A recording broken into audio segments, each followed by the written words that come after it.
I just boiled 6 potatoes until they were tender enough to mash. I'm gonna let them get a little cooler and then I'm gonna whip them up. I leave the skins on. I like the extra texture of them, but it's totally up to you. You can peel them and then, so it's just like doing normal mashed potatoes. And I'm using the exact same pot that I did the potatoes in because there's no sense in dirtying another pot. I just used 1 bag of cauliflowered rice. You could steam it in the microwave if you like. I like to steam it on the stove. It kind of gets a bit softer so that we can mash it up with those potatoes. And they steamed for 20 minutes, start to finish. I will let them dry a little bit and then I'll get them into my potatoes we just made and then we'll mash it up with some yummy flavors. Now that our potatoes and our cauliflower rice is ready, let's start adding things. I am going to use 6 cloves of garlic confit. The recipe is on my YouTube page, or you can just use roasted garlic. There's no problem with that. I have 1 teaspoon of pepper, a 1/4 teaspoon of pink Himalayan salt, 1/2 cup of aged cheddar cheese, and wait for the best ingredient. I have 3/4 of a cup of jalapeno dip from Pickle Vixens here in Canada. It's amazing. Good luck stopping eating it once you get started. I'm gonna blend all this together and then we're gonna get started on the base of the shepherd's pie.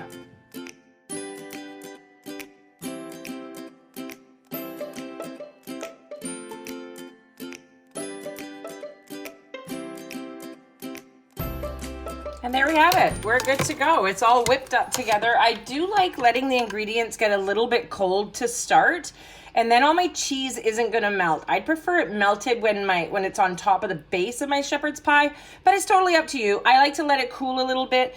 If I was adding butter, which you totally can, but it would be so rich, I would put it in put the butter in when the potatoes are hot, but still don't mix in the cheese and stuff until it's cooled. So now that we have our potato mixture all done, I'm going to make the base of our shepherd's pie. 8 cloves of garlic, 1 1/2 onions, which I'll dice, 3/4 of a cup of frozen peas. I have 12 baby carrots, which I'm going to do in the mini processor along with the garlic. The mushrooms are completely optional and up to you. I have 6 of those. I have 2 stalks of celery, 2 pounds of ground beef. Let's get it chopped up. We have our carrots and our garlic in there. I put it on chop. Let's go. And they're done. Perfect.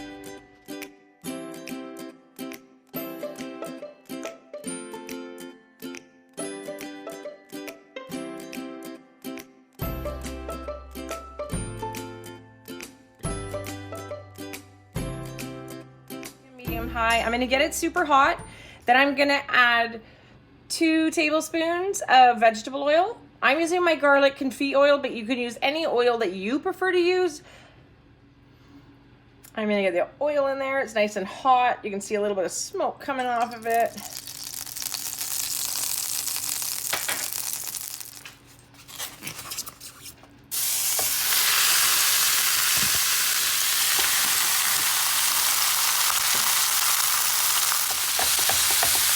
Gotta love that sound of a sizzle. Like, subscribe, hit that bell so you can see when I put up new recipes. Go over to Instagram and follow MacDogMac for all my recipes, ideas. I don't share both on both for everything. Some stuff just goes to Instagram, some just goes to YouTube. If there's anything that you want to see that I don't have in here, definitely feel free to just shoot me a message and I would love to cook it up for you. Have any questions, do not hesitate to reach out. So that's been going for 2 minutes. I'm now going to add my veg and I'm going to let it just cook down a little bit. Some of the waters will be gone. The vegetables will be cooked.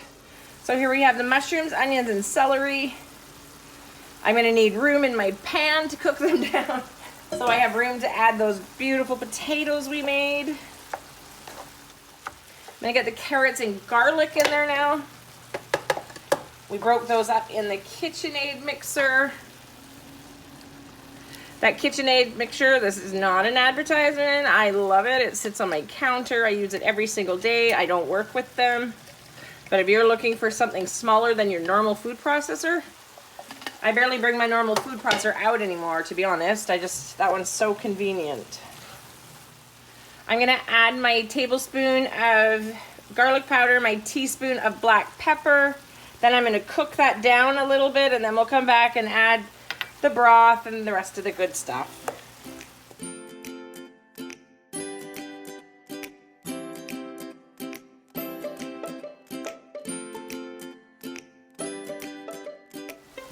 Now that that's been cooking for about 3 minutes, I'm going to add a cup and a half of beef broth.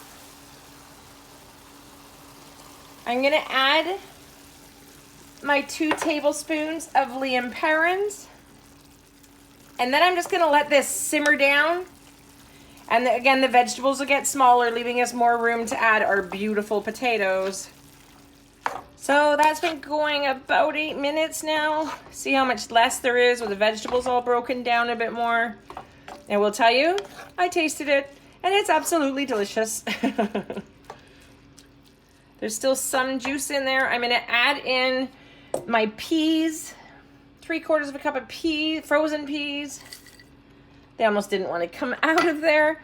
I'm gonna add my Bisto powder. Depends on how thick you like it. You might have to add a little bit more beef broth to get it to the consistency that you want. Spread it around so that it doesn't clump. You could even do a bit, mix it, do a bit more, mix it. And that's 2 tablespoons of the beef Bisto powder. Every grocery store has it. Mix that up, see how thick it's getting, and then at that point decide if you want to add a little bit more beef broth to thin it. In this same cast iron pan, I'm going to top this up with those beautiful potatoes that we made. And then I will get this outside into my Oven Brothers oven. Probably cook it at about 350 until I get a beautiful golden brown finish. You can put cheddar cheese on the top of it as well if you want. But make sure that you cover it with foil until you're almost ready to take it off so that your cheese doesn't burn on you.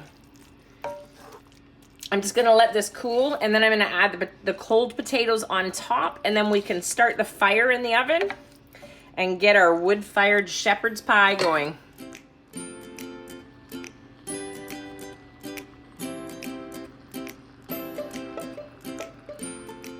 There we have it. The base is cooked and cooled. It got thicker as it went. I've got my big bowl of potatoes that we made earlier. Just gonna blop it all over the place. The potatoes smell amazing. This obviously feeds a lot of people. So it'd be nice if you started cooking it on a Monday and then you don't have to cook for a couple nights during the week. Leave it in the fridge, and on those nights when you have soccer or whatever with the kids, you got something totally easy to reheat up for dinner. I think the potato ratio was perfect. I'll have a tiny bit left over maybe.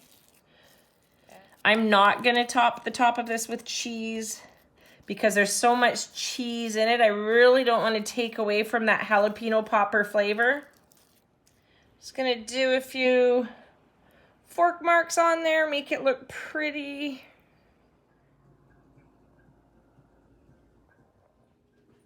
So my gorgeous jalapeno popper pie is ready to go into the Oven Brothers oven, and I am going to do an egg wash over.